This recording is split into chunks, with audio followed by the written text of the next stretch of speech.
A grumpy Scot with a pint in hand, ripping through films like a one-man band. Snarky cinema where the burns are hot, honest reviews you'll never forgot. Oh hey, oh hey, let the truth be told. No sugar here, it's biting and bold. With smirk and a scowl and a hearty laugh, the grumpy Scot is here to riff your craft.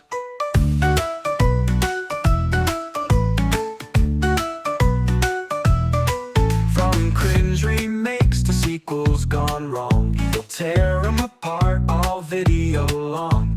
But if it's a gem, he'll tip his hat. Rare moments when praise comes from this cat.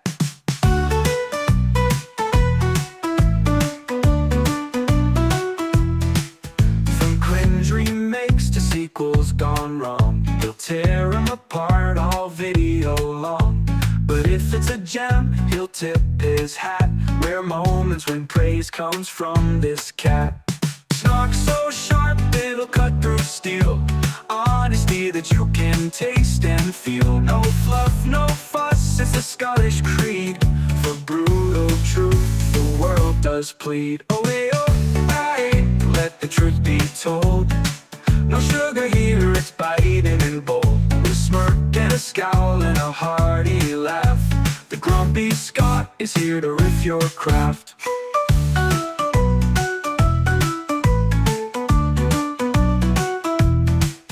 So grab your popcorn and duck for cover. It's cinema chats with a twist to discover. Snarky Scot with reviews that sting. A brutally honest movie rating king.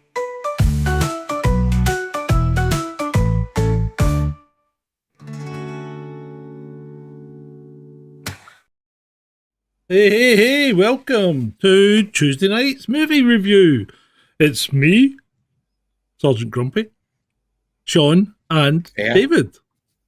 Good to see you guys. Good evening, folks. How y'all doing? Doing well, thank you.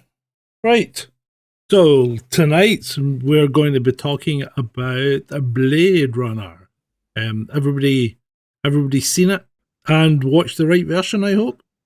Well, I've got a slight confession to make. I've watched the final cut, which is very similar to the director's cut. It's just a coloration management. And I think Shaun's watched the final cut as well. Yeah. I must admit, I did like the colour. I'll give you that. I did like it. You did like it? I like the colour grade on it, yeah. It's a bit sharper than the director's cut, the original cut. I think Ridley Scott is ultimately, like, he's very happy with that version, and he's going to do nothing else with it. I think he just firmed it up a bit more for aesthetics, and things were just a bit smoother. Now, I'm a little bit kind of at odds with the color grading thing, John. I know we'll probably get into that more. I think he completed that in 2007, and it got a little bit Matrix-like. I actually preferred the director's cut from 1992, but I'm sure we'll get into that. Yeah. Okay. There's a lot to talk about. It is a classic movie, and as always, I've got my lot to talk about up front. So if you all settle down, I'll just start my script, shall I?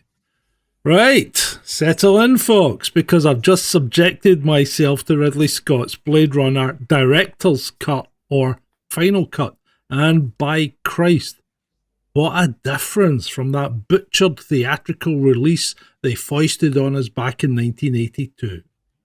For decades, we were told this was some sort of masterpiece, but now you'll finally understand what all the fuss was about. And it wasn't the version with Harrison Ford droning over everything like he was reading his shopping list. First things first, this film looks like what would happen if someone took the best bits of anime and decided to make it with real people and proper sets. The whole aesthetic is absolutely mental in the best possible way. You've got this grimy, rain-soaked Los Angeles that's been invaded by every culture on Earth, with Japanese signs everywhere, geishas dancing with hockey masks, and folk selling replicant animals like it's a wet market in space. Scott wasn't messing about when he built this world. Every frame is packed with detail, that would make your average Marvel film look like it was shot in someone's back garden. Now here's where it gets interesting for someone who spent 20 years dealing with evidence and CCTV footage. That whole sequence where Deckard's examining Leon's photographs and somehow managing to enhance and zoom around them like he's got some sort of magic camera. This was 1982 this came out, and I remember seeing this and thinking that would be amazing if you could do that. And we're not far away. Remember when most folk thought a Commodore 64 was cutting edge technology? And the scene shows Deckard essentially creating a 3D model from a flat photograph, panning and zooming around it like he's in some sort of virtual reality setup. He's looking at reflections in mirrors, catching details that shouldn't be visible from the original angle. When I was in the police, we'd have killed for technology like that instead of squinting at grainy CCTV, trying to make out if that blob was actually a person or just a very suspicious bin. What really got me was watching Deckard completely fall apart when Rachel shows up at his apartment. Here's a supposedly hardened Blade Runner, essentially a state-sanctioned killer, and he's stumbling around his own flat like a teenager who's just been asked to the school dance. The whole dynamic between them is properly uncomfortable, and rightly so. She's a replicant. He's the guy whose job is to retire replicants, and yet here he is, clearly and very clearly smitten. The film doesn't shy away from how messed up this relationship actually is. Rachel's basically trapped. Where's she going to go? What choice does she have when the alternative is being hunted down and killed? It's not romantic. It's bloody terrifying when you think about it properly. But the real gut punch comes at the end with Roy Batty's final speech. Rutger Hauer delivers what might be the best death scene in cinema history. I don't know if I can do this justice. I've seen things you people wouldn't believe. Attack ships on fire off the shoulder of Orion. I watched C-beams glitter in the dark near the Tannhauser Gate. All those moments will be lost in time like tears in rain. Time to die. And then he does. This is a character who spent the entire film as the antagonist, and in his final moments, he saves the life of the man who's been hunting him, then delivers this beautiful melancholy reflection on mortality and memory.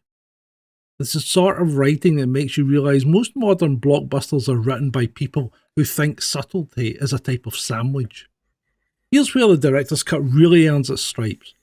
That unicorn dream sequence that got added back in completely changes everything. Throughout the film, Gaff leaves his origami figures, a chicken when Deckard's being reluctant, and finally a unicorn. If Deckard dreamed of a unicorn and Gaff knows about it, then those dreams might just be implanted memories, making Deckard a replicant himself. Scott and Harrison Ford famously disagreed about this. Ford thought Deckard was human. Scott was convinced he was a replicant. The director's cut leans heavily into Scott's interpretation, and it makes the whole story infinitely more complex and interesting. The theatrical release with its ham-fisted narration and tacked-on happy ending was studio interference at its worst. This director's cut is what happens when you let a filmmaker tell their story properly. It's dark, it's ambiguous, it's visually stunning, and it asks questions about what makes us human and that we're still grappling with today. Is it perfect? No. Does it drag in places? Absolutely. But it's a proper piece of science fiction that respects its audience's intelligence, something that is rarer than hen's teeth these days. So there you have it. Blade Runner Director's Cut gets the grumpy Scottish seal of approval. Now, if only more filmmakers had the courage to make something this weird and wonderful instead of churning out another superhero film where things go boom for 2.5 hours. Right, that's me done ranting about films. What do you guys think? Well, John, that was a great delivery. If you only had that Tears in Rain underscore in the background. Yeah. Chef's kiss, baby, as Ben would say.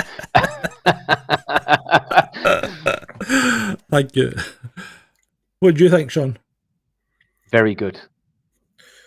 Honestly, I think you did really good there, and I really did like that whole the whole teardrops in the rain thing. And the thing is, I actually heard that line before, but I just never knew where it was from. Right. I've seen good, people make like animatics of. Wait. I've seen people make like animatics of like robots. Okay, doing that same exact line, and I wondered where's that from, and now I know.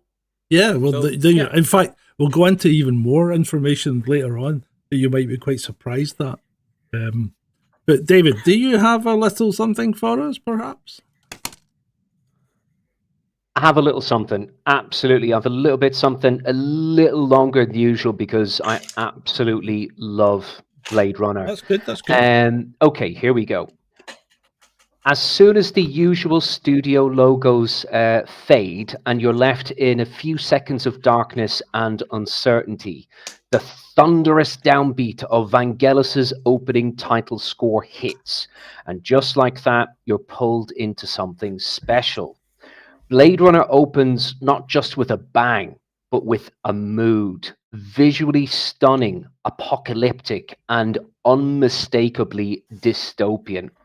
Right from the start, you know you're being transported into a unique vision, maybe not of the future, but of a future.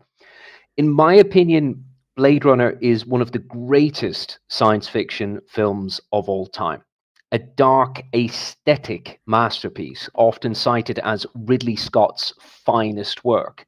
It also features, as John just said, one of the most unforgettable monologues in cinema, the famous Tears in Rain speech, which was, as a lot of people understand, improvised by Rutger Hauer in a moment of pure cinematic magic. He originally had a very small piece of dialogue. It was a couplet, as they would call it, and he improvised. He expanded on that during filming that scene. But Ridley Scott knew about this beforehand, and he gave it the green light. He was very happy with it. Poignantly, Hauer passed away in 2019, the same year his character Roy Batty meets his end in the film. Yeah. Now, the pacing might feel slow and methodical to some, but it's absolutely worth sticking with. The film rewards your attention with breathtaking visuals, a haunting synth score by the wonderful Vangelis, and a world built with obsessive detail. Beyond its surface beauty, Blade Runner asks timeless, and as John also alluded to, philosophical questions about identity, humanity, and morality. Even if you're not typically a sci-fi fan, there's something in Blade Runner for everyone. Romance, it's there between Deckard and the enigmatic Rachel, played by the absolutely stunning Shaun. Drama, mystery, big existential themes. This film delivers it all. If you haven't seen it yet, do yourselves a favor, folks, and check out the director's cut from 1992, which is my personal favorite, or you can see the final cut, which I think was released in 2007. Both versions are great. Turn the lights down, turn the volume up, and allow yourself to be immersed in the world of Blade Runner. That's me. Very well done, David. Very well done. Thank you. That was very nice. I love this movie. It is a great I love a movie, lot of movies, but I absolutely love Blade Runner. Have you anything prepared, Shaun, or do you just want to give us some? Go with the flow, I guess. Yeah, just go with the flow. Yep. My usual go with Yeah. Go with the flow, man. I'm very interested to hear what you think, Shaun. I was hoping that you would really appreciate this, like you would enjoy it. I said to John, as we were preparing, like briefly before you came, you were running a little bit late in the green room. that, you know, if you go to a modern day film school, definitely over the last couple of decades until present, I'm sure one of their study pieces would be Blade Runner for its sheer quality of filmmaking, and very much so from a technical perspective. Yeah, over the years of me being in college and university, they've always made like references to films like that are kind of iconic to help with like stylized and animation and all that stuff like that. And Blade Runner was one of those ones that were mentioned back in the day. I don't really remember much about those classes, but I do remember that a lot of people were inspired by them. And for me, like this film was seeing what inspired some many people today, and even like you said, like it has some anime elements in it, which are as someone who loves anime, I like that. It's also one of those films that depicts a future, and we're just like trying to compare it to the one we actually live in, and I'm like, huh, where'd he go, John? What's up, John? Oh dear, he's gone. Wow. He'll be back. Don't worry, we're still on air. All right. Yeah, so we're still on air. Hold that thought. We're on air, but John will. No, everybody's. Come back. Yeah, I don't know. Can you guys not hear me or see me? No, we couldn't see you or hear you. Can you hear me and see me now? Yes. Oh, right, at the bottom of the screen. That's weird. Nothing happened here. Yeah, okay. It was weird. Like everything just went black, and I can only see me and David. Sorry about that, folks. We're back. Yes. Okay. Right. Carry on, please. We're back after these messages. Go ahead, Shaun. Yeah. So I like this sort of like futuristic and also urban sort of aesthetic with this film. It was pretty cool to see this whole different sort of like sci-fi version of like the future, because I've seen some that are like technologically like, oh, it's paradise or apocalyptic, but this is one of those ones where it's like, it's just like modern time but with more advanced technology, which is something that we're not far off on, honestly. And even like the opening bit, like with the title card and the words moving up, like it kind of reminded me a bit of Star Wars, like how they would always start with a title and then like you have to read them. Yeah. So that was a bit of AE's charm there. And I generally actually did, and I did like the film. I thought it was pretty cool, and I like to see how many things from this film helped inspire a later generation with the works like the whole teardrops in the rain thing, and like that alone was phenomenal. I really did like the characters. Like it was a first time viewing, so I didn't catch all the references, and also since this is the first version I've seen of any of the Blade Runner films, I don't really have much to compare it to, like the original theatrical release, or because I think I saw the final cut, so I saw the final cut, not the director's cut. So there's some things I can't really compare it to, but from my experience with this version alone, I generally liked it. It was a good film to watch. Loved the sort of like aesthetic that it had, and I really did like some of the character performances. Yeah. And like that I was like paused for a moment, like with the whole unicorn dream sequence. Of like, wait, what? I was like, Harrison Ford dreams with unicorns. That explains so much. Yeah. It wasn't even until like I didn't even know that was a unicorn, that little origami thing that left behind by the guy. End. Yeah, I didn't realize it was a unicorn.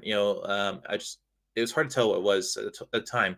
Yeah, I didn't know, but I have noticed that like the guy who looks like a pimp, basically left behind Gaff. origami. Edward James Olmos. Gaff. Yeah, the guy who looks like a pimp. Yeah. Yeah. Anyone else thought that he looked like a pimp out of me? Because he looked like a pimp. Kind of, sort of. Yeah, I see where you're coming from. And John raised yeah. Go ahead. No, you go ahead. Go ahead. What were you going to say? I was going to say. No, I was saying that you, John, you raised a. Yeah. Right, keep going. No, go ahead. No, keep going. Keep going. No, I was going to. I was going to say you raised a great point earlier on. You know, how did Gaff know? How did he kind of suppose this whole thing regarding the unicorn? Did Gaff know something that Deckard didn't know? You know, did he have the privilege of some kind of behind the scenes knowledge that Deckard, you know, was something that he didn't realize at the time? So it's very mysterious. It's very the whole thing regarding Deckard, if he's a skin job or not, a replicant or not, it's very enigmatic. It's kind of it's an enigma. It's enigmatic. Yeah. And I don't think it's really the position of Harrison Ford as an actor to kind of like to throw judgment and say, oh, he's not. I think it's something that it should like remain a mystery, and you just leave it open ended and let the audience make up their own minds. So when did Dick die? 2019, I think he said. No, Philip K. Dick.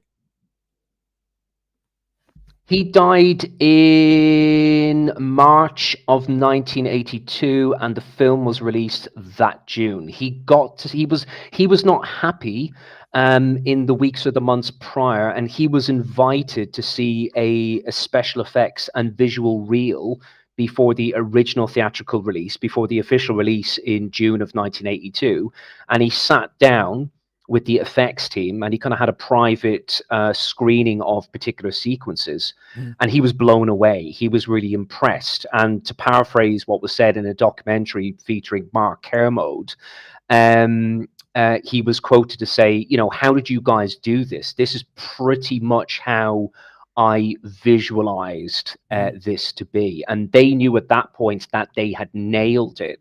So it's kind of bittersweet. It's sad that Philip K. Dick did not live long enough to see the original theatrical release. But in maybe saying that, he may well have hated the original theatrical release. Having said that, it's maybe just as well he didn't, because it didn't really do that great at the box office, did it? No, it was competing against, I think it was competing against E.T., and then The Thing came out, and yeah. So it didn't do that great. But it has become a cult movie, and obviously copied by lots of people since. And it's quite interesting to note that despite what it says on the credits, not much of it was filmed in Pinewood at all. Most of it was filmed in LA, in actual real places. And in fact, some of those buildings were used in Batman. Some of them were used in Inception, like the tunnel. You know, that leaky tunnel he drives through all the time? That's a real tunnel in LA, and that was used in Inception.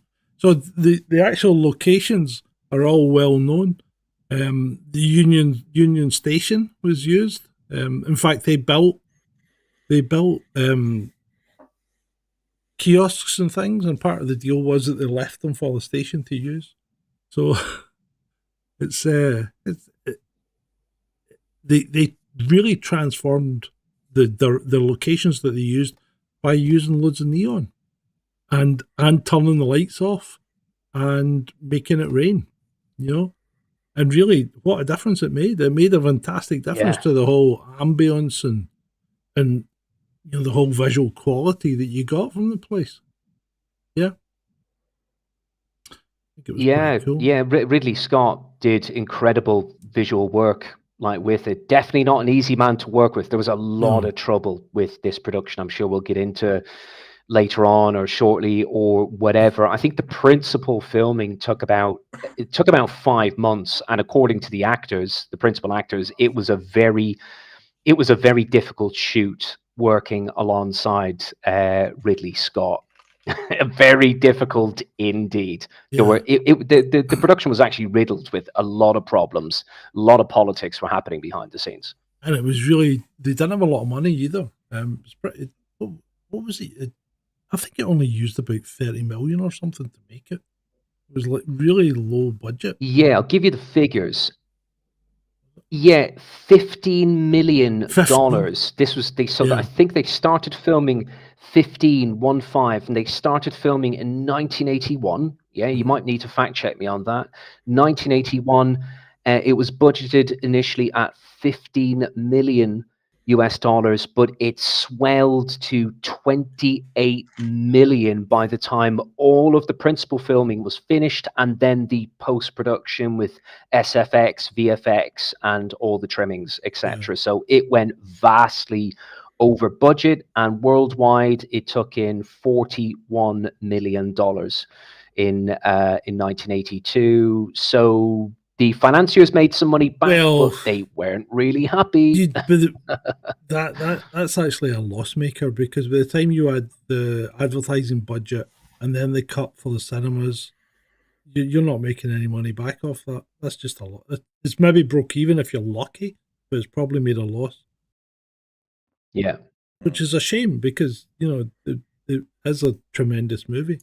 And I think one of the things that really sticks out, you mentioned that opening shot, that was used, I think it was used, there was a model that they used, but they put a oil refinery in the background to give it some depth. And almost everything was a practical effect. There was no CGI when it came to the buildings and things. They were all either real buildings or built buildings, and they were basically covered in neon to change them. So you don't need a volume or a massive amount of green screens to actually replicate a future world, because I think, to be fair, you couldn't say that wasn't what appears to be an accurate representation of what the future may be like. That's fair. Like if you're having like a sort of futuristic world that's set in later on down the line for us humans, you don't really need to do much CGI. Just do some good effects with the neon and all that stuff, and it works out pretty well. Mm-hmm. Yeah, it was very practically done before post-production. And that particular scene that John referred to, with the opening credits underscored by Vangelis, which is absolutely lush and gorgeous, and it's all synthesizer based. Predominantly, that particular scene is called the Hades scene. That's what they called it. And there were actual refineries that were used that were belching out fire in Los Angeles, and they took footage of that and they enhanced it with optical effects. So there was a bit of enhancement with optical effects, but very practical use. So they took some other pre-footage and used that in the opening sequence with thousands upon thousands of other individual lights. Really great stuff. So what do you think of Harrison Ford's performance? I generally liked it. I didn't mistake him for Han Solo at all. So I generally did enjoy his performance. I thought it was good acting. And he certainly didn't. I thought it was great. He didn't come across as the all action hero, because he was a very fallible man. He was basically just making do. Which is quite good, because he liked a stiff drink. Yeah, he certainly did. And his behaviour when Rachel visited him in his apartment, he just fell apart, and it was so funny. It was looking at an awkward school kid being asked out on his first date. Yeah, the second I saw that, her going to him, and I was like, oh god, they're gonna be a thing, aren't they? Like, well, she could have snapped him in half. Being a skin job. Yeah, but she doesn't know it. She didn't know it at the time, did she? Yeah, that's also the kind of scary thing about this for some characters. Like having it's one thing to be a robot and you always know it, but then to have to not know it, to think you're real with all these implanted memories, that is a total mind f. Because it just messes with your head. And I've seen it with a bunch of different characters throughout the years, and I think that her sort of realization and sort of fear were pretty well delivered. Yeah. What about Gaff, or as I prefer to think of him, Admiral Adama? Edward James Olmos. Which one was he again? I was trying to remember. He was the guy you said looked like a character. Oh yeah, that guy. Yeah, sorry. I was That was Edward. That was Edward James Olmos. He went on to become Admiral Adama in Battlestar Galactica, the remake. I've never seen that. You've never seen? Oh my god, you really need to see that. That is a TV series and a half. He was also the lieutenant or the captain in Miami Vice. You wouldn't have seen that either. Yeah. No. So much you've missed. Miami Vice was tremendous. Miami Vice was like an hour-long music video every week when it was on Crockett and Tubbs. Did you ever watch that, David? No. Miami Vice. I did watch a bit of Miami Vice back in the 80s, and then there was reruns of Chips and all of these other dramas at Hill Street Blues. I pretty much watched them all, John. My old man, I used to sit up late with them and watch Hill Street Blues and Magnum PI and all of the 80s good stuff. Oh yeah, I was there, mate. Yeah. Hill Street Blues is pretty cool. Well, for me, for the pimp character, I thought, he was all right. He wasn't there. He was there in the beginning, but then he sort of just disappeared for most of the plot, and then he came back at the very end after the final battle, and he left, and then he left behind that unicorn, which now I know is a unicorn. So yeah, he was all right. Chris was played by Daryl Hannah, so that was probably one of her earlier roles because she was quite young in it, I think. Mm-hmm. And obviously Shaun. Yeah. Here's a tip for you, David. Don't go looking up Shaun Young now. Don't do it, mate. No, don't do it. Some things are better left in the past. Oh.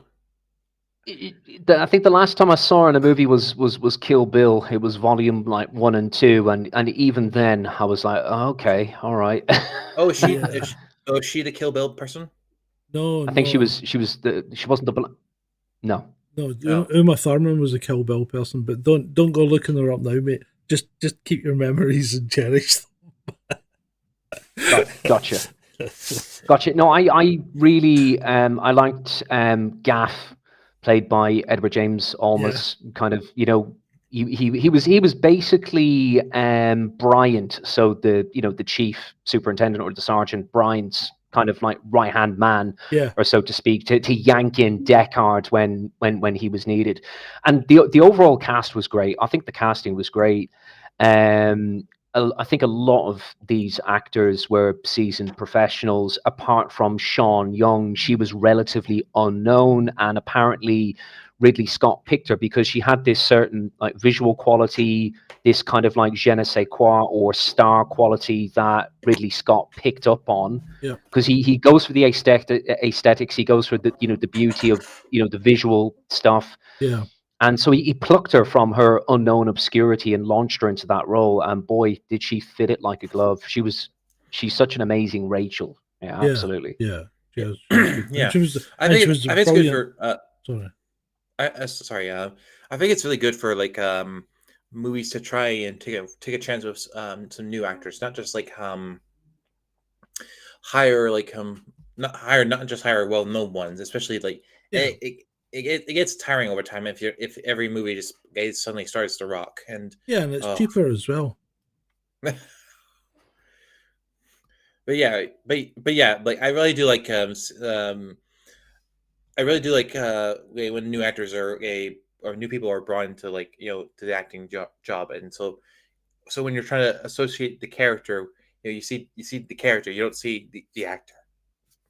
Apparently, Christopher Nolan thinks that the theatrical release is superior to the director's cut. Sorry, Chris Nolan, you're full of shit, mate. Oh my God, I don't even think the late Philip K. Dick would have liked the original release. There are several cuts. There are 7 cuts of this movie, and the best by far are the director's cut from 1992 and the final cut from 2007, when Ridley Scott just had complete control of those, rather than this kind of happy ending thing with Rachel and with Deckard. And a little bit of trivia here for you chaps. There was unused footage that was purchased from Stanley Kubrick's The Shining. by Ridley Scott to use for that happy ending with Rachel and with Deckard, where they're driving along. Oh, this is great. We're going to live happily ever after. That bit of role that was given from The Shining. So there you go. That's wild. Yeah, it's pretty wild stuff. I read that was filmed in San Diego, the drive thing. Yeah. But yeah, it doesn't fit in with the rest of the movie. You know, it's like they say, the book was ambiguous at the end. Why would you try and make a happy ending?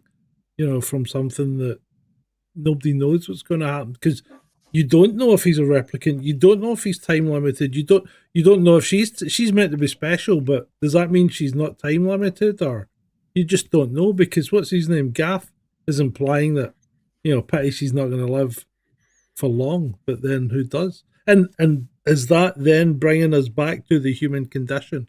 And is it saying, you know, live for the present, because you don't know what's ahead of you. You don't know how long nobody knows how long they've got. Yeah, there were some great lines from the movie. I should have said, after your opening monologue, John, I should have quoted Gaff and said, "You've done a man's job, sir." That would have been chef's kiss. Yeah. But yeah, it's quite an interesting movie, and you know, Philip K. Dick was a strange character, because this is the guy that reckons that we're living in a simulation, and had a press conference to expose it, and actually didn't last much longer after he'd done that, did he? Because he died quite young. Yeah. I think he was in his late 50s, possibly early 60s. Philip K. Dick was a genius in one sense, but he was an absolute wreck. He was a mess. He was a drug addict as well. He had a serious drug problem. Even throughout, you know, his story writing, and Do Androids Dream of Electric Sheep. That first came out in 1968. Yeah, he was only 54 when he died. He looked a lot older, actually. Wow. But that could have been the drug use and God knows what, and alcoholism and you name it. So the book of this movie, Shaun, this movie is it's made from a book, and the book is called Do Androids Dream of Electric Sheep. That's what the book's called. Okay. So that makes sense, you know, the whole android thing, because that's what they are, the replicants, you know, robots that look like humans. Well, they're not really robots, though, are they? Because as Roy says, we're not robots. We're not toys. We're not computers. We're physical, you know. And, Pris had a great line. Pris had a great line with JF and with Roy Batty. Excuse me. And she said, "I think, therefore I am." Yeah. That was really cool. Yeah, it was. It was. And it's not a fast-paced movie. I'll give you that. It's it doesn't have an awful lot of action, really. You got a couple of fight scenes. Leon probably causes the most trouble, doesn't he? Oh, yeah. Yeah, he had some great scenes, especially the opening as well, with another character called Holden. His name, I don't know the actor's name, but he did a really good job. And I hope you guys and the audience can appreciate the really great scene setup and how ambience and atmosphere was created with the lighting in that particular opening scene. It was really, really good stuff. Like, you know, if you're a real film buff and you're studying, you know, filmmaking, and you see a scene like that and how it's kind of like lit and presented, it was really nice. The pacing was really nice as well. Yeah, go ahead. No. So I was going to move on. To the color grade, because we had a little conversation about this before we started the show, and I saw the final cut, as did Shaun. And I've seen the director's cut, but I actually just finished watching this at 8:30 tonight. Ooh. Right? So it was really fresh in my mind. And the thing is, I really liked the final cut. I liked the color grade on it. It's kind of steel and blue. You know, it's or maybe even steel and teal. It's a little bit brighter than the director's cut. It's a bit sharper. It shows maybe a little more detail in the shadows. Yes, but I don't think that's a bad thing, because Scott had done so much work on building these sets that everything, all the detail was there to be enjoyed. You know, it's not like today's. You watch a Netflix movie today and you can't see a freaking thing. It's like it's filmed in a coal cellar with a black cat. Oh yeah, like basically the final season of Game of Thrones. Yeah, I mean, it's so dark. And it's like, the problem is these guys, I think, well, this is just my view, but I think these guys are thinking they're shooting on film and it's going to be viewed in a cinema, which is blacked out, right, on a big screen with a projector. But when you're watching it on a TV, you don't get that effect. And then people have windows and lights on so as you can see what they're doing, you know. Not everybody has the ideal viewing environment. And they shoot the stuff nowadays too dark, and they think because they've got such a big dynamic range on their digital cameras that they can fix it in post, but they never fucking do. So you end up with this murky, messy image that doesn't really have colours that pop, and everything, the blacks are crushed. You can't see any detail in the shadows. And you can't see any detail in the highlights. It's just, I think it's awful the way people are making movies just now. And TV series.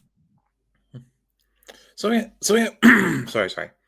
Something that I really like about this film is, I don't know if this was like something that was put into the director's and final cut, but something I really liked is that during the film, for some of the characters who are replicants and even the animals, you would notice sort of highlighting their pupils, you know, sort of like. I think that was an addition, David. I might be wrong, but I don't remember. You could see it was like the red, you know, the kind of red gleam you get when you look at. There was this kind of red gleam being shown in their eyes, and I think that was an addition that wasn't there in the original or the director's cut. Yeah, you know, I thought it was something. I thought it was pretty cool. You know, it's like it shows that they are a replicant, but also it hints at it, because some people may not even notice because it doesn't outright state it. They don't just like, your eyes, you're a replicant. You know, it's just something for the audience to sort of. Is in the original, says Espresso. Oh, see that, and that's weird. I find that weird because I don't know how they're achieving that, because humans don't have eye shine. You know, we don't have, you know how, like, if you shine your torch on a cat or a dog or something at night, their eyes will shine back at you. Humans don't have eye shine. Our eyes don't shine like that. Did they have like contacts back then? You know, I don't know. It's maybe just it was maybe just done like Espresso says, you know, with the lenses, or the way that they did the lighting. But it was quite possibly. Yeah, it was. I mean, it was good. It was good. I don't think it detracted from it. I just found it slightly. It just slightly threw me that we would have eye shine in a movie, because it's not something you'd expect to see, you know. But other than that, I quite liked the color grade that was on it. But you favour the, I think you favour the director's cut, David. It could have been that I've only seen the final cut a handful of times. I've seen the director's cut the most, and that's the one that's kind of most burnt into me or onto me. And but I do agree with you, John. Yeah, there's a lot more of the aesthetics, is, you know, it's sharper. There's more detail that is picked up. But, you know, and again, Ridley Scott, he's a very visual kind of like director. So he was going over the detail within the detail, and I think he was ultimately happy with what he produced, and he enhanced and he highlighted to a very, very high visual quality in the in the final cut. Coming back to what you were saying about the kind of like the glare or the tinge, I don't know. I think that was probably an intended type of kind of device to differentiate, you know, or to signal to the audience that, you know, that these individuals are replicants. So we had that signal that was used for the audience, but then the test that was given to them was very different to the Turing test developed by Alan Turing. We had something called the Voight-Kampff test, which measured for empathy, which is a very predominant part of, to be human or humanity, to provoke an emotional response from them, which, of course, Leon Kowalski at the start, he was super triggered about his mother. Yeah. Yeah, he was. Yeah, I'll tell you about my mother. Boom. And it took Rachel a little bit longer to complete, so she was certainly an upgrade. She could have been, we were dealing with Nexus 6, she could have been like Nexus 8 or beyond, like Eldon Tyrell's like secret weapon or something like that. Yeah, she was far advanced. She was, yeah. Oh, right, what else have we got to cover? Did you know that the term Blade Runner was not a thing? It wasn't originally used in Do Androids Dream of Electric Sheep. And it was based on a book called The Blade Runner by a guy called Alan E. Noors. And Ridley Scott took a real shine to this particular name. He loved it. So he actually went out and bought the rights from that author to the name Blade Runner so he could include it in the movie. Right. So that it was not an invention of Philip K. Dick's. Right. Okay. That's quite interesting. A little bit more trivia. Yeah. I did think the name kind of didn't. I mean, I think, like, when I think of the movie, and like I don't really get why it was called that. So you're saying that the director really liked it. That makes sense. Because I didn't really understand why they were called Blade Runners to begin with. It didn't. I mean, the runner part maybe, but like the blade part, it didn't really. I didn't really understand why it was called that, to be honest. Yeah, it's kind of one of those kind of compound names or portmanteaus, like, blade signifying kind of like a weapon and a runner. So when the synth or the synthetic or the skin job, does a legger or runs away from the authorities, and they get retired. They're not killed; they are retired. Yeah. So have you seen Blade Runner 2049? No. David? Yes, on a few occasions, yes. And I know what you're going to say, John. No, actually, I'm not going to say anything because I haven't watched the whole thing. Oh, you haven't? No, I've only ever managed to get about 30 minutes into it and then get fed up. Right. You got to push past that, my son. You got to push past it. Yeah, I don't know. For some films, you have to get past a certain point in time, and then you get to really enjoy it. It's the same with a TV series. Sometimes episode 1 is to hook you in, but sometimes like maybe episode 2 or 3 is the one to hook you in.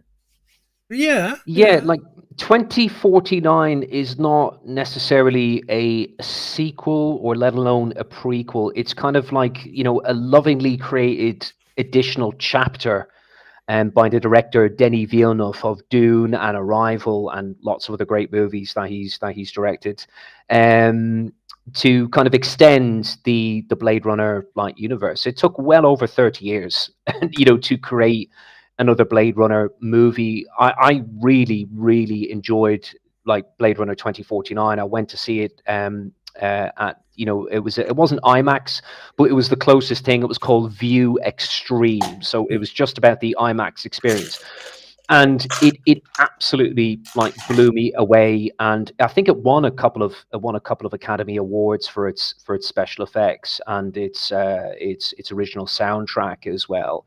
It was a mind-blowing cinematic experience to see Blade Runner 2049. I really enjoyed it. Yeah. Okay. Yeah. Espresso says it's a clever film in its own right, and that actually brings us back to what you were saying there about the soundtrack, because the soundtrack for Blade Runner 1982 was absolutely fantastic. It was just so well done, and it was all on synthesizer. And it was, apart from when Rachel was playing the piano. Yeah. Or there were some additional instruments like a saxophone that was used for the love scene, and I didn't know if I could play but you can. But yeah, I thought the soundtrack was absolutely brilliant because it wasn't overblown, it wasn't in your face, but it was there and appropriate. Because I find that a lot of today's soundtracks are overdone. Again, I don't know what these guys are. What see, this is the problem because most of us are now consuming movies on TVs, and dare I say it, a lot of people are watching on computers and tablets, right? You're not getting the way that these movies are meant to be consumed. Because not many people are setting up projectors or going to the pictures. When I say pictures, I mean the cinema for people who aren't Scottish. But not many people are doing that anymore, and they're consuming them on devices that they weren't designed to be viewed on. And I think the problem is nobody's making the material for these devices because directors and things are still think they're making it for the big screen, even when it's Netflix. I still think they think they're making it for the big screen, and they're giving us, they're shortchanging us when it comes to a daily viewing experience. Maybe there should be completely different grades, color grades and even framing for people that aren't watching it on a 21:9 cinema screen. Because, you think about it, nobody's got a 21, okay, I've got a wide, ultra wide, but nobody's got a 21:9 cinema, That's fair. Yeah. Did you get to see the film in the cinema years and years ago, John? Did you get to see Blade Runner? Yeah, I went to see Blade Runner. I saw Alien in the movies. I saw American Werewolf in London. Nice. I saw Rocky. All the Rockies in the cinema. Rocky 3, the cinema was packed. Me and my brother got the last 2 seats in the cinema, and it wasn't a multiplex. It was one cinema that had, an upper deck and a lower stalls and everything. So the place the stalls in the circle. And exactly. So it was packed, and it was like watching it in a boxing match. See, when they started fighting, it was like people were shouting, and it was such an experience, and you don't get that these days. We used to go to cinema every Saturday for the matinee. So you would be dropped off at the cinema by your parents at, I don't know, 9:30, 10 o'clock, something like that. And you'd be in there. Pocket money. Yeah, you'd be in there till 12:30. Because you'd get cartoons, you'd get a feature, you'd be running up and down the stalls, having a laugh with your mates. And it was just kids. There was no adults in there apart from the people that worked in the cinema. It was, you think about it. Can you imagine doing that these days? They wouldn't let you, would they? Oh, you can't. Yeah, like the whole Minecraft thing, and what? Like the whole Minecraft thing with people going mental in cinemas. You couldn't do that. You can't do it. You could sort of do that in the cinemas back then, but you can't do it now. Yeah, but we used to run riot in the cinema, and it was brilliant. It was absolutely brilliant fun. Every Saturday morning, Flash Gordon. There'd be an episode of Flash Gordon. There'd be an episode of, there'd be some kind of cartoon. It was just absolutely brilliant. And half the stuff was black and white. How much did it cost you, John, to go and see the likes of Rocky or Blade Runner back in the day? Oh, pennies. Really pennies. I went to see Mad Max in the cinema when it came out, and the thing was, we had motorbikes. So when we came out of Mad Max, all our motorbikes were sitting outside the cinema. So we jumped on our motorbikes and went tearing up through the town away to the airport, because the cafe in the airport didn't shut. So we used to hang about the airport cafe all night. It's a completely different life, It was. I'm so grateful that I was actually old enough to experience that, because it doesn't seem to me that kids and young people get the same opportunities that we had. Yeah, that's fair. Yeah, I was lucky enough to see Blade. I think it was Blade Runner. It was either the Director's cut was the final yeah. cut. One or the other. There was an anniversary screening shown in London at one point. I think it was 2012 or 2013. I went with a couple of other movie buffs to the Barbican cinema in London, just off Liverpool Street, and that was my very first time seeing Blade Runner from 1982 on the big screen, and it was wonderful. It was marvelous, because when the original theatrical release was out there, I was but a glint in my parents' eyes at the time. So I was not around until a year later. I'm really showing my age now. Yeah. Yeah, it was quite good. And going to the cinema in those days it wasn't an event, you didn't have to go and fill yourself up with popcorn and juice and stuff like that, because you went in and you were having two movies, There was always a prequel movie and then the main event. So you'd always have like a 20, 30-minute movie before. And thinking about it, who the hell makes 20 or 30-minute movies? Yeah. Pixar, I think. Yeah, but in those days, who was making 20 and 30-minute movies? Because you never saw 20 or 30 movies anywhere else, except when you went to the pictures. Dreadeye said in the chat room, hello, troll room, he said 10p, 10 pence for a Saturday matinee. Wow. It could have been, yeah. It certainly wasn't expensive. And we used to go every Saturday, and me and my two brothers went. And we just get dropped. I mean, you think about it, my mum would drop us off, and she obviously went into town, and I think she used to go to Arnott's and have a coffee, which was one of the big department stores in here. Shaun, did you think it was interesting, weird, cool, or funny in any way that the Blade World universe that you found yourself in during that final cut was a world that was ruled by not only Coca-Cola, but Atari. Yeah, Atari as well. I saw those advertisements all over the place. I was like, yeah, this is probably what the future's going to be like. Flipping hell. Atari, yeah. seeing Coke plastic everywhere, and seeing all these different like large Asian posters, I'm like, yeah, that's basically what the future's going to be like. They were in a society that was hugely globalized. It was almost dominated by East Asian culture. I know John's going to have maybe a thing or two to say about that, but I picked up on Japanese influence, Chinese language influence. There was some Spanish. I heard some German being used as well. There was Korean and other Asian languages as well. And it was so funny. And you find this in Blade Runner from 1982 and 2049, is that you could have characters that are speaking in some East Asian language, but they don't know how to reciprocate back. They can go, oh yeah, I perfectly understand what you're saying. Yeah. You speak back to me in your linguistics, and I'll just express that back to you in English. I always thought that was quite weird, quite funny and interesting, actually. Yeah.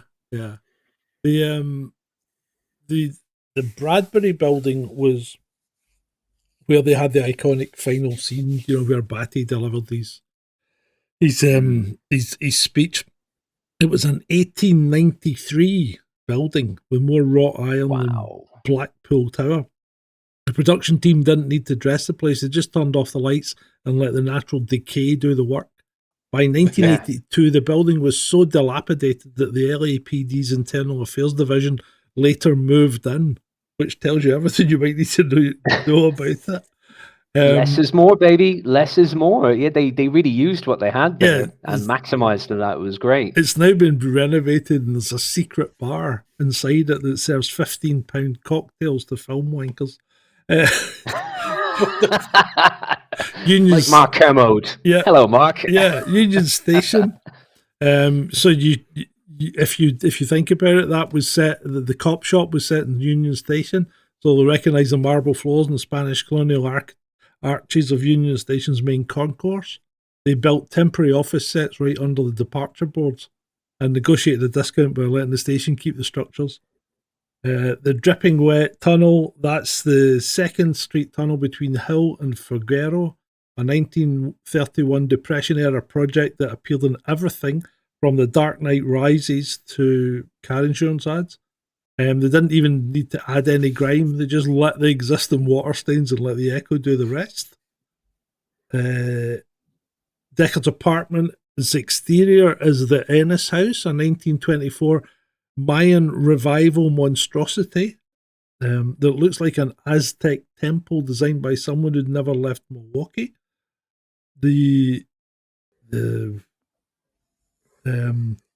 Contrary to what some Marvel directors will tell you, the original Blade Runner wasn't shot at Pinewood Studios. That particular bit of revisionist history came from the 2017 sequel, using Pinewood's facilities for the UK shots. The 1982 team stuck to proper LA locations because Ridley Scott wanted that authentic urban decay you can't fake with British politeness. When they did need these days, in Britain you can. Well, yeah. When they did need sound stages, it was Warner Brothers' own backlot or the clapped out remains of the Burbank studios. So it was all pretty well done. Yeah, absolutely. Just trying to think of anything else to shoe in there. The Power Rangers movie used Union Station. That's been shot there as well. What? That was one of my favorite movies growing up as a kid. The Power Rangers movie. Oh. And the Bradbury building where Roy Batty gave his speech was Bruce Wayne's prison in The Dark Knight Rises. Oh, that's pretty cool. Yeah, it's very cool seeing all these different obviously they wouldn't be referencing it in the films back then, but it's cool to see all these places that other films have actually done some filming in, when you're looking back on it, after seeing those films. So that's very interesting facts. So yeah. Overall, what did each of you guys think of the film? What would you rate out of 10? I give Blade Runner a 7.5. I thought it was a good, solid, very solid movie. Brilliantly shot, brilliantly lit. Good story, not great, but good. Fantastically acted. But it's just... I think it's just missing something. There's just something missing. I don't know what it is. There's a soupçon or something that just isn't there. But I can't put my finger on it, Maybe I'm being too critical. Honestly, I think I'm the same too. I think 7.5, I enjoyed it, There's some things that some bits of pacing which pacing was took a long time at some point, so it was okay, but overall I did enjoy the characters. I did enjoy the sort of world they were living in, and I did generally enjoy it. So I'm gonna get a 7.5 out of 10. Okay, cool. David, for you David. Loved it. Yeah, I loved it. Yeah, I'm heavily biased towards Blade Runner, and I would easily give it 9. I would be a little bit kind of sketchy regarding. I would take a point away because I'm a little bit kind of sketchy around some of the acting choices that were made by some of the characters, like Holden, particular delivery of lines and things like that. I think that could have been due to the fact also that I said earlier that Ridley Scott is a very visual director. The way he directed, and he mentioned this in one of a couple of documentaries out there. Actually, the name of the documentary that I would recommend that people watch regarding Blade Runner, it was made in the year 2000. It's called On the Edge of Blade Runner. Yeah. It's presented by Mark Kermode. I sent it to you earlier, John. You did, yeah. So this is essential for Blade Runner research, and it's available on YouTube, and you can watch it for free. I think it's just under an hour.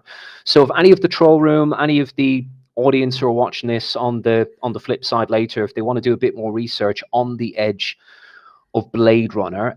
So yes, Ridley Scott, very visual. I think his kind of method of direction was not like other directors. It was more like, this is what I perceive. Yeah. This is what I want. Give it to me. And that's where there was a lot of clash between himself and other actors, including Harrison Ford.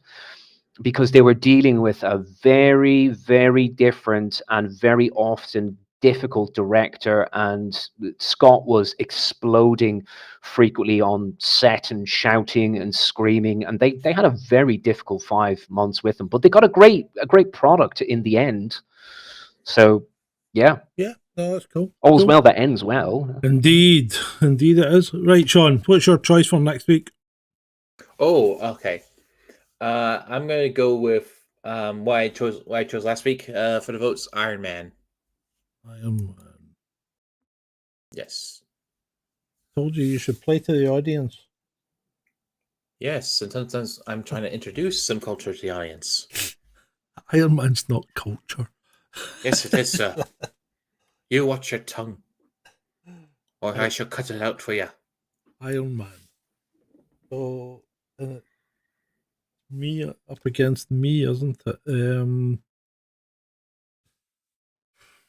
I don't know whether to go hard or light.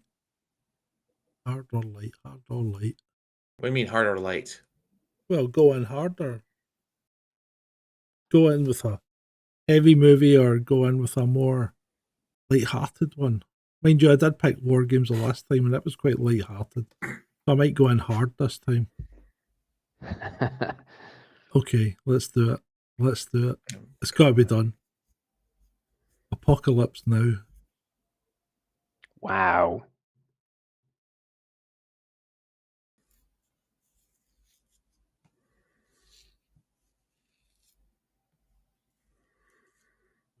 Poll has started. And we'll put the poll up on the vertical in case anyone's watching.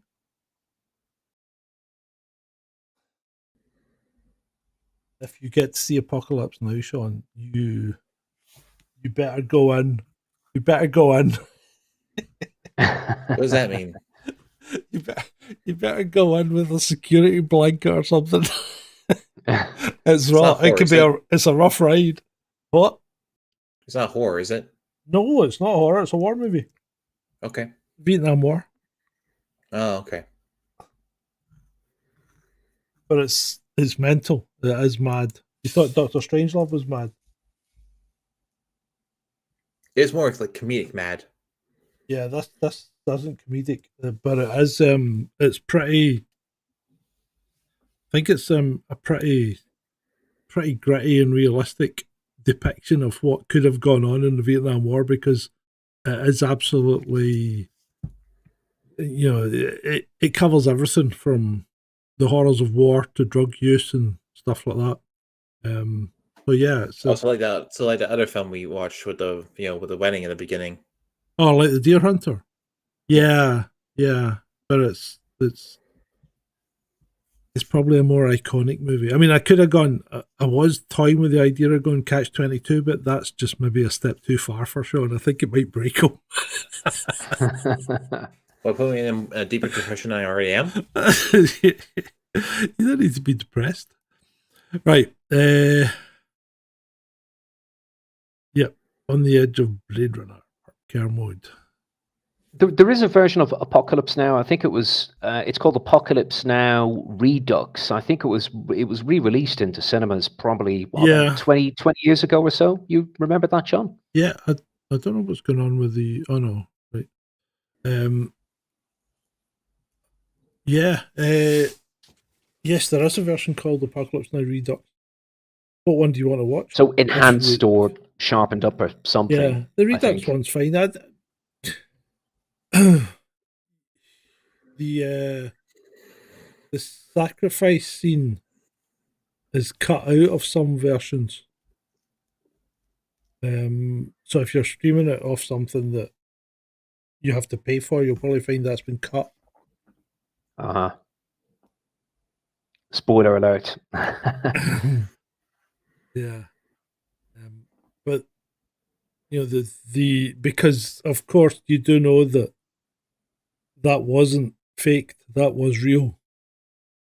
It's been a long time since I've seen Apocalypse Now. It's been a long time. I haven't seen. I'm going to watch it again. Yeah, I think it's worth a watch.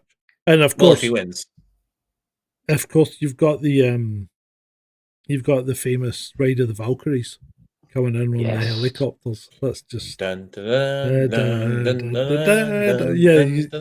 You know where that comes from? That comes from this movie, Apocalypse. Well, the music doesn't come from the movie, but it made it popular in popular culture, obviously. Yes, it's Wagner, isn't it? Flight of the Valkyries.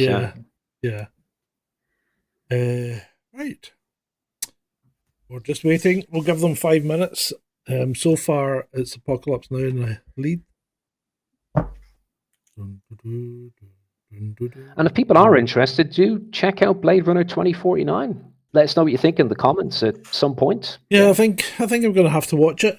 For those that are interested at all in my snarky reviews, which I have put a couple of new ones up. Let's just see where we are. We have on the Snarky Reviews channel, we have the Phantom Menace, aka the Cult of Jedi. That's probably worth a watch. And there is All Star Wars Ranked, Worst to Best, which is basically a one-liner for each of the Star Wars movies or series, as we rank them from 27 to number 1. And you'll probably find that my ranking agrees with yours, because I just stole IMDb's people's ranking and used that. I was actually toying with the idea of picking a Star Wars movie for the next one. Oh, we've got a vote for, so it's 80-20 at the moment. Iron Man Apocalypse Now. Oh, come on. Come on. You need to pick something that's just slightly older. Why would I? Because our audience profile is slightly older. I mean, just because something older doesn't automatically make it a good movie. Just because something is new doesn't make it a good movie. No, I know that. Yes, I know. So I'm just trying to Marvel's a kind of what would you call Marvel? It's very much a signature style, right? A niche. As a kind of niche. And some people will like Marvel and some people don't like Marvel. And to be fair, Marvel's kind of letting themselves down a lot recently. They've shot themselves. They're going in a sort of zigzag, honestly, like yay, no, yay. Yeah, well, I would say it's more going like, yeah, you started off pretty good. Then you started to dip, and then you got Guardians of the Galaxy, which brought it up a little bit, and then we went, whoa, and then ever since then, it's been kind of going down. It was like okay, good, and then some okay, like, and then there was Endgame, and then from there, there were some hits, a lot of misses, and a lot. What were the two last? What were the two last ones? The Endgame, the ones with Thanos. So there was Endgame, and there was what was Infinity the one? War. Infinity War. Infinity War was a better movie than Endgame. Endgame was awful, in my view. Okay, it was not awful. Oh, I thought it was. Oh, Jesus Christ. No, I'm John. All right, calm down then, Jeebus. Yeah, no, I thought Infinity War was part pretty 1, part good. 2. See, the problem, and we're talking about movies, so I think it's okay to say this. I think the problem with Marvel, especially when it came to Endgame, was you have characters that are too overpowered. It's like, what's her name? Captain Marvel. That's just a joke. Nothing can beat Captain Marvel. Not necessarily, but yeah, I do get that. I do get some sometimes overpowered characters can be less entertaining, like Superman. For DC. Right, yes and no, right? Because it depends how you do Superman. Because if you look at how Superman is developed as a character, it's actually pretty good, right? He has a character arc, right? Whereas Captain Marvel is on. She didn't do anything to deserve her powers. She just has them. You know what I mean? I won't necessarily lie. I would say that they didn't do some good writing. They did not do some good writing on her for films. I'm just saying, like, the character in general, like, from what I understand, is better in the comics and some older TV shows than she is here. So that I will have to give you. I just like the problem is I do think that I think one of Marvel's issues is that they're trying to do too much, in short amount of times instead of like focusing on like more quality. They're doing some things more like quantity. Yeah, so trying to make too much money. That's what they're trying to do. And Yeah, failing. yeah, like that was also one of DC's problems, because like when they were doing their DC movies, they were trying to. The problem with them and why they crashed and burned was because they were trying to catch up with Marvel. They had Man of Steel, and then they struck right up to like Batman versus Superman, and like they try to shove all these different characters and story arcs into one film, and it was a complete mess. Then they had the Justice League movie, which, and the director's cut for that was better, but still.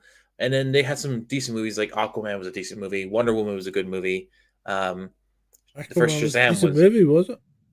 I actually like the Aquaman movie. I haven't seen it, so I can't comment, but I'm surprised. Yeah. Although I will say that I don't know which one came first, to be honest, because there's actually an animated cinematic universe for the DC characters. There's a bunch of like films and for that, and those are really well done. But one thing I had about the sort of Aquaman Justice League one is that it was kind of like the same story as the actual Aquaman one.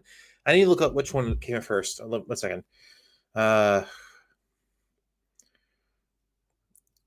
see. I think I'm going to have to increase my score to about at least 8. At least 8 for Blade Runner. I think 7.5 is too low. In fact, it might even be an 8.5. Really? Yeah, but I'm just remembering how I felt when I was watching it there. Less than a couple of hours ago, and it's quite an emotional movie as well. Yeah, I quite like. Okay, yeah. Okay, that's just kind of disappointing. For the live action Aquaman movie, because the film I was talking about before, which basically had the same sort of story, it was different in some cases. The Justice League Throne of Atlantis film came out 3 years before the actual Aquaman film came out. So, and it basically had the same sort of story. Like it was basically it was very similar. It's just like one had the Justice League in it, the other one didn't. It was so okay. And also the live action one had that terrible actress. Okay. Yes. The very mean one. Do you find that, David, that sometimes when you watch a movie, it takes you a few hours to process it, and to come up with, it takes a little while. In fact, sometimes it can be a couple of days later that you're still thinking about things that occurred in it. No? Yeah. Or was it just I find that, kind of movie genre kind of depending. Like my curiosity usually goes as far as like say something like Blade Runner or other genres, other like films where I'll go and I'll watch a making of documentary, for example, like the Mark Kermode one, like I posted, and you learn like more about the Easter eggs or cut incidental scenes and like other trivia. You learn more about the craft and the amount of hard work, the absolute graft that goes into making these sorts of films, and then the politics behind the scenes and the overinflated egos and stuff like that. And the problem, say, for example, Hampton Fancher, like one of the screenwriters, had with with Ridley Scott, all of that stuff was fascinating. But the amount of work that went into these sorts of 1980s productions, with limited to a degree special effects and visual effects and whatnot, and what they could pull off at that early point in time, it really does help to deepen your appreciation for those sorts of movies. And with Blade Runner, I think it was because of DVD and also VHS at the time in the 90s, it kind of had a rebirth and it made even more movie back. So it kind of plummeted a bit in the 80s, but it took back off again, similar to The Thing in the 1990s. And then Blade Runner really established its cult following internationally, and it embellished itself. It had its place there to continue to influence other films from the science fiction genre, and become kind of like a part of pop culture. And one thing I forgot to say earlier was about Vangelis, about the OST, the original soundtrack composer. Like, I think in a way he originated, maybe not, but I think he originated this whole kind of musical genre, which is called cyberpunk or synth wave, because of what he did, like with Blade Runner. We hear a lot of that stuff now on YouTube and in various other areas. It's been very influential. Let me see. I would say John Carpenter's got to be in there as well when it comes to synth stuff. I stand corrected. Yeah, because he made his own music along with other composers he brought on board as well. John Carpenter, and he still tours. I think at his ripe old age, he'll still tour North America with a band. They'll show segments from movies, and they kind of have like a small live band set up to play the themes from those films. And yeah, wonderful stuff. Yeah. Right. I'm just nipping through the work of soundtrack composers like John Carpenter, Vangelis, and Tangerine Dream. With other synth pop icons like New Order, Blue Monday, I remember that. Gary Newman and the Eurythmics. Synth pop was a genre kicked off by Too Much Popcorn. So the biggest visual influences come from Back to the Future, Blade Runner, They Live, Starman, Escape from New York, Halloween, and Tron. Most of those ones are John Carpenter movies, aren't they? They Live, Starman, and Escape from New York, and Halloween are all John Carpenter movies. I do like Starman. I thought that was great. Yeah. Really nice movie. Nice movie. Gives you the feels. It does get you. Like, Not to mention Miami Vice and Knight Rider. Oh yeah. I don't even know who did. I loved Knight Rider growing up. I think I had the like pajamas like as a kid or something like that. Like the Hoff was the man with Kit. And the car was so cool. I don't even know who composed the music for Knight Rider, but I remember it so well. Knight Rider. Who did compose Knight Rider? I'm not sure. It was such a great TV show. It was so slick. Yeah, I was meant on that the English guy that was his kind of, I don't know, what would you call him, handler or something? Right, okay. Yeah. I'm going to call the poll. So it's 83% for Apocalypse Now, 17% for Iron Man. Son of a bitch. But Shaun, if it's any, if it's anything, I loved Iron Man. I went to see that at the cinema, and that was a role, Tony Stark, that was made for Robert Downey Jr. It was absolutely fantastic. I really liked it. Yeah, Espresso says Jan Hammer did Miami Vice. That's right. Yeah. But for Miami Vice, it really literally was like a music video every week because you had so many different other people doing stuff in it as well.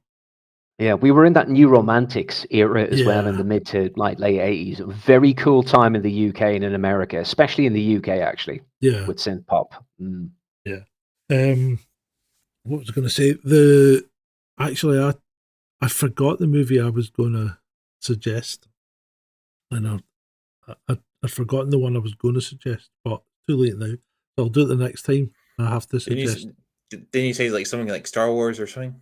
No, I was thinking about doing Star Wars, but the movie I actually think I'm going to do is a John Carpenter movie. But I'll leave it. I can wait a couple of weeks. I think you'll enjoy it, Shaun. Saved round. Sorry? A saved round. Yeah. You have it as a saved round. Yeah. Yeah, but I'm not gonna change my choices. Like I'm not gonna like pick only older films. Like technically, if you think about it, like films like Iron Man are like nearly 20 years old. So yeah, that's fine. So I'm still gonna suggest things from my generation as well. I'm not. Yeah, no, that's fine. But Iron Man's been voted down twice now. So just from the point of view of trying to get something from you, you might be better to pick a different movie the next time rather than just keep plugging away at Iron Man. I did the same thing with Godzilla. Yeah, well, nobody picked that either. Yeah, I know. Right. You need to fix your audience. Need to fix the audience, yeah. So you hear that? You need to be fixed, audience. You need to be fixed. So, what was I going to say? The Espresso Mechanic says The Hitcher would be a good movie to discuss. I don't think I've ever seen The Hitcher. The Hitcher? It's Rutger Hauer. I know it's Rutger Hauer in it, but I don't think I've actually seen it. I think it's a kind of slasher horror, is it? I'm not sure. In which case, we might lose Shaun if we pick The Hitcher, because he doesn't like horror. Oh, he's gone. I think he just... Did he do that deliberately? Oh. Yeah, of course he did. Yeah, The Hitcher. Aren't I a scamp? You're such a scamp. Yeah. Yeah. Oh. So, Special Mechanic says it's not really a slasher, it's just a horror then. Right. Okay, people. Thank you very much. Is there anything else we want to talk about, David? No, it's been great for me. It's been great for you, Shaun, has it? Yeah, all right. And it's been great for you.